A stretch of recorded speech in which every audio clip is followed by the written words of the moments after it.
gang stalking is a battle for your mind.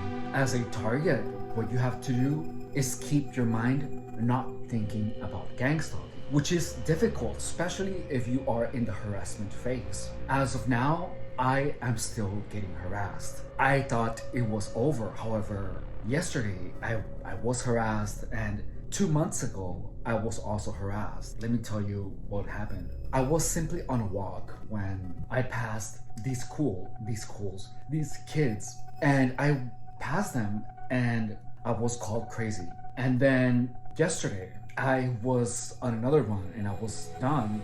And as I was leaving the park, a kid on a scooter told me, "Get the F out of here," like that. I spent a couple of hours fuming because that would upset anyone. However, I was also kind of glad because it refreshed my perspective on what getting stalked and forcing your mind into not thinking about gang stalking feels like. At this point, it's not gang stalking. Well, it is. However, because gang stalkers do not have access to me in any other way, shape, or form, only when I'm out and about by myself, this can happen. Additionally, in that same park, a woman tried to steal my phone. So this is where it starts building up. So anyone would be fuming. I was fuming for a couple of hours, and I even asked my mom, "What do you think I should do if I am getting harassed by a kid?" Like, I'm 38 years old. That kid was like 15, you know.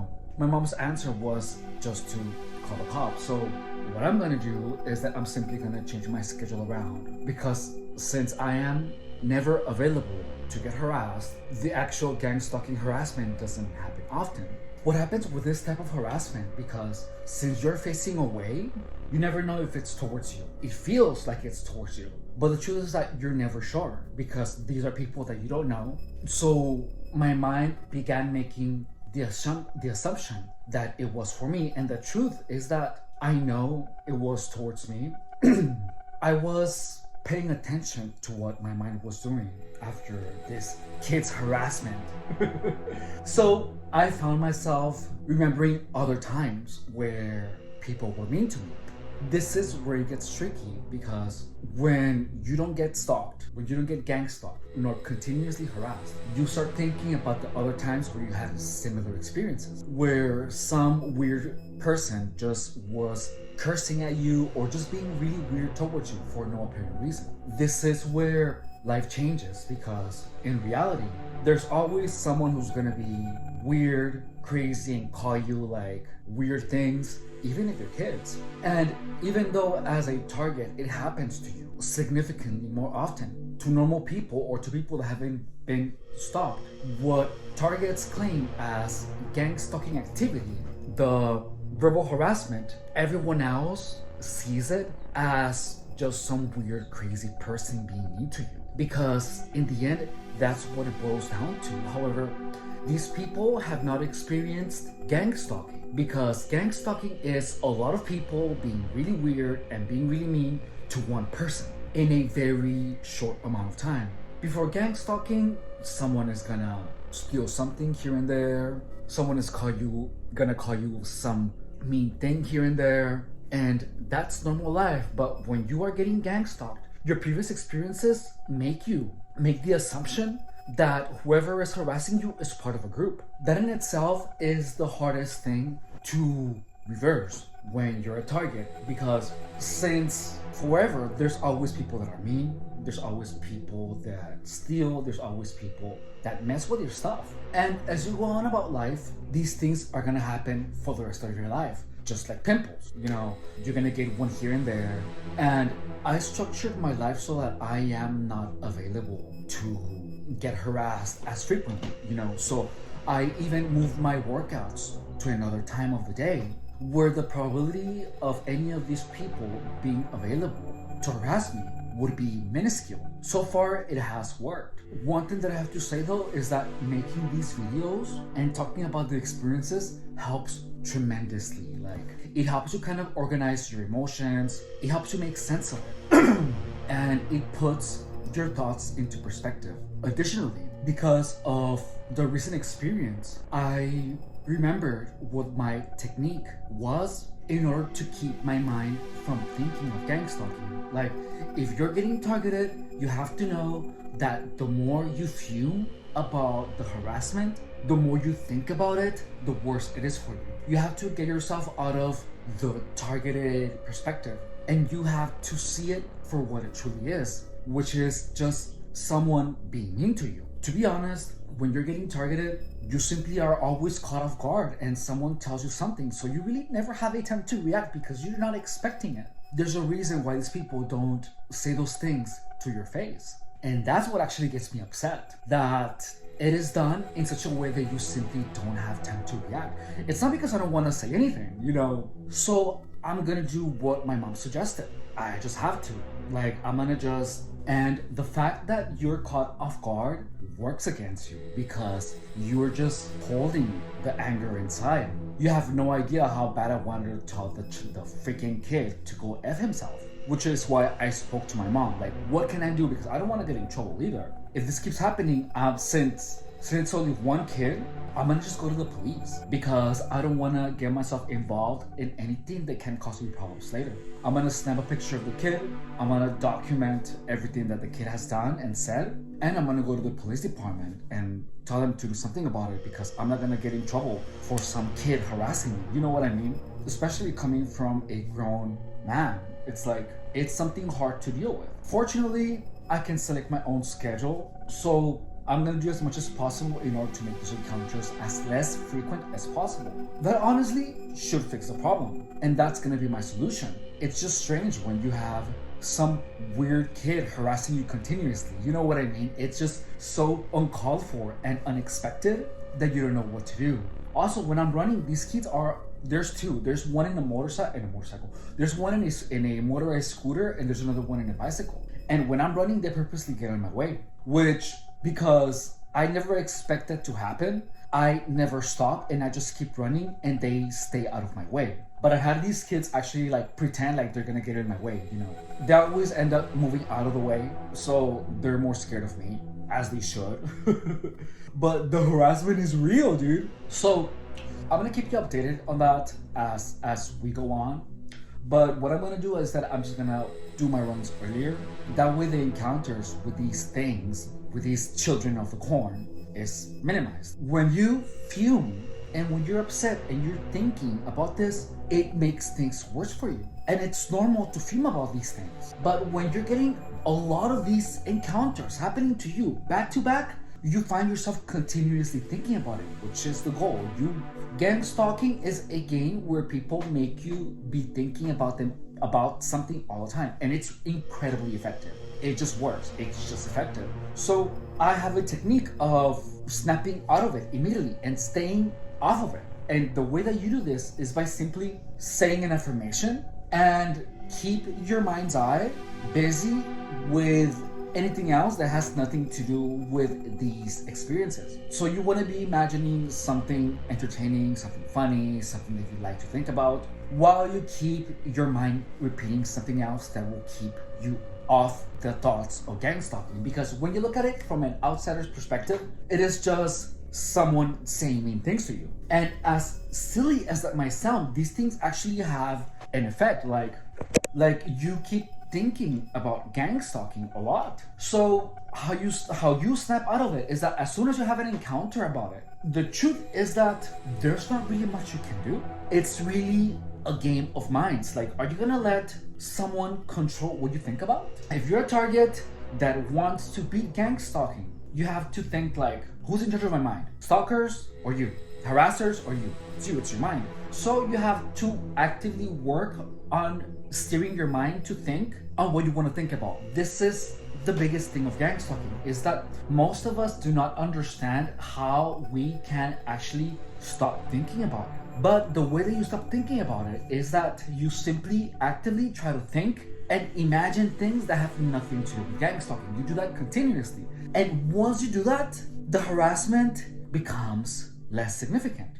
And to be honest with you, it's hard as hell. It's hard as hell, but the only solution that there is to get yourself out of contact with these people. That's the only thing that you possibly can do. Like, I literally have changed how I operate. Like, I work from home. Now I'm changing my schedules of my exercise again.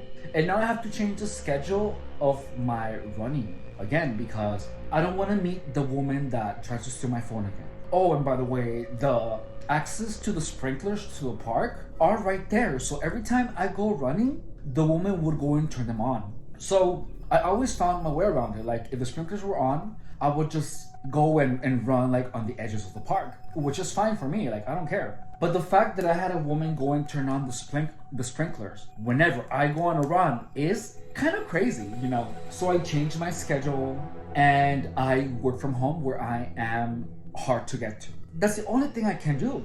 The only other thing is that, you know, I'm waiting for more encounters with this child of the corn in order for me to have enough documentation and then just go to the police and be like, you know, you need to talk to his mom or something because that is not normal. And there's 3 gang stalkers, you know, they try to get out of my way when I'm running. And then the whole thing about cursing me out. And then the whole thing about the mom turning on the sprinklers. Like, the things are beginning to add up. And listen to how much I have actually had to change my life. However, I made it so that the more I get harassed, I get more content so I can make more money. So I made gang stalking work in my favor because I can always control what I'm thinking about. Is it annoying? Yeah, but I can talk about that, you know, and I can talk about my experiences, and that way there is more information out there about what gang stalking is. As of now, the gang stalking doesn't look like gang stalking yet. It just looks like a bunch of weird people being mean to me.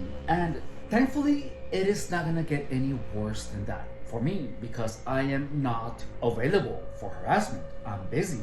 And everything that I do, I have to respond. So to me, getting my workouts done earlier and going on runs earlier is only gonna work in my favor. So I'm good. Also, because this stalking keeps happening, and even though to me it is undeniable, there's not really much you can do about people catching you off guard and telling you an obscenity. However, that is really a battle for your mind where you have to actively work your mind into not thinking about it, because that is gang stalking. Gang stalking is having you be fuming and thinking about the harassment of these people continuously. Whenever I was at work, you know, when I was suddenly having a smile on my face, my coworkers would go, you know, or they would like make that loud sound to like gang stalk you. And that just pulls you right back in, you know, it pulls you right back into the gang stalking thinking. So you have to have an utter control of what you're thinking about. You cannot be passive. You cannot be fuming about the harassment. You just can't. Because the more you think about it, the more you're feeding into it. If you think more of the gang stalking, you start making more connections. You start getting yourself deeper in the gang stalking narrative. It is a psychological rabbit hole. By the way, Buffy the Narc Slayer, thank you so much for talking about the direct energy weapon rabbit hole. You're a genius. It just never occurred to me to talk about it like that. So I want to thank you for that, because otherwise I would have not been able to explain it with the clarity that I intended, but you could. So thank you so much. I love you. You're amazing. So there's also a rabbit hole of gang stalking experiences that over time gets built inside your mind, where, like, for example, because the kid called me whatever, told me to get the F out of the park, it brought me memories of when I was younger and I was harassed by the other kids at school when I was in like elementary. So you start thinking more about the negative memories, you know, like obviously harassment is never gonna lead you to think about the good times. It's only gonna lead you to think about the negative experiences in the past. So you get stuck thinking about similar negative experiences. Your job though is to not let your emotions get the best of you. You have to actively push another narrative. Because in the end, it is psychopathic people. It's crazy people. These people don't know me. And they're literally calling me, get the F out of here. You know, it's like, you don't know who I am. I don't know you, you weird ass bitch. Like, there's something wrong with you. There is something wrong with these people, you know, and you have to keep reminding yourself of that there is something wrong with these people. You just have the misfortune of being targeted by them. And that's how you have to see it. You have to keep talking about it. You have to talk about it to a lot of people. And you have to keep telling yourself the truth that these people are crazy in the head. These people are so weird in the head. And however, they are strategically crazy because everything they do has strategy to it. It is indirect aggressiveness. That's exactly what it is. And that's what's hard to deal with, is indirect aggressiveness. And if you're a target, you're probably just busy with your stuff, with your life. And it saddens me to tell you this, but there's only so much you can do. And the best thing that you can do is situational. For example, with the whole thing about the documentation, like in my case, the whole thing with those people being weird, that's easily solvable. However, I have to be patient. And the fact that I have structured my life to have as less encounters as possible works in my favor, because I have made myself be in a situation where I can deal with everything so much easier, where I am not available, But that's not the case for everyone. If you're getting targeted, whenever you are out and about, it's better if you are out and about with someone else, because that way no one can do or say anything to you. Also, if you're out and about and you are harassed on the street or whatever, wear earphones. The only reason that I heard this kid was because I was taking my earphone off. And the thing is that my earphones are really loud and I don't hear anything outside. So most of the harassment actually goes and I don't even notice it. So also what I'm gonna do is literally whenever I'm out and about by myself, I'm just gonna wear my earphones and then just have them on blast and have my ears not intake these people. Like, that's all I can do. And I'm perfectly content with that. To be honest, if it wasn't because I was taking my earphones off as this kid was harassing me, I would have never noticed it, which is the craziest thing. So that's all I'm gonna do. I'm just not gonna take my earphones out until I am back home. And that's gonna do the trick. And because I know how to continuously work my mind, and I know how to steer it away from thinking about the harassment, I'm gonna be fine. And not only that, but I've made it to such a point where whenever I get harassed, I make a video about it and I get paid for it. That works in my favor. Like, that's what I wanted. Where the more gang stalking does to me, the more money I was able to make. So that's actually my strategy. So I'm good. I'm not mad. And that's what I wanted from the beginning, is to make it so that whenever I get harassed, I make videos about it and I get paid for it. So pretty much gang stalking is putting money in your pocket, which is exactly what I wanted. My name is Efren Rodriguez and I have been getting gang stalked for 7 years. As of now, thankfully, I have managed to make it so that gang stalking works in my favor. And for one point, I'm kind of glad it's still happening because I get new material to talk about. So whatever, I'm good. And these YouTube videos are pretty much a documentation on the experiences of a targeted individual. And this way, targets that are actually dealing with this at this point, they can know they're not alone, and we can all exchange our narratives, our experiences, and our solutions. In this channel, I disclose everything about gang stalking, all my previous experiences, and my intention is for gang stalking to be exposed to such an extent that people know what to do, people are able to deal with gang stalking in a manner that they do not feel alienated from anyone else. Gang stalking is an intent at alienating someone from the rest of society, where you're convinced like you're not wanted everywhere, like you're at peace, like you're a nobody, and you get cursed at all the time. It's insane. Show your support with a like, subscribe to my channel if you would like to help me on my mission to make gang stalking common knowledge to the extent where we can finally do something about it. Right now, there's really no laws, no anything about gang stalking because it's something that is so difficult to prove. And yeah, everyone tells you document everything, but once you have the documentation, who are you gonna sue? What are you gonna do? We have to get to a point where we can go to the police and be like, this person did this other person is doing this other person is doing this, and I would like to file a claim of gang stalking. And then you can actually make sure that these people are actually held accountable for their actions. The thing about gang stalking is that when people typically say something about it, it's kind of late in the game. And the lives of many of these people are actually destroyed to such an extent where they get to a point where they are so distraught and they aren't able to make sense of what's happening to them, which is really sad. If you would like to help me spread the word of gang stalking, please share the content and subscribe. Additionally to being targeted for 7 years, I have also been a personal trainer for 10 years. And right now I'm doing a project where I got really fat. I was 185 pounds and it has been 10 weeks and right now I am at 177 pounds. The project is to show you a realistic perspective on how long it actually takes from someone to go from fat and round and flabby to have a lean and sculpted look. I share that information via my live videos where I show you my workouts, in my shorts where I show you what I eat. So like right now it's my last cheat meal of the week and I'm having another quarter of pizza. I bought an entire medium pizza. I'm also having it with Whataburger Ranch, which is gonna be delicious. And I also have some chocolate cream pie in the freezer that I can't wait to dig into. Alrighty? Thank you so much for watching. I love you. Stay safe. And please don't do anything that will lead you to any type of self-destructive behavior. Stay off drugs and be careful with the crazy people that are out there, okay? I love you. Take care. Gang stalker.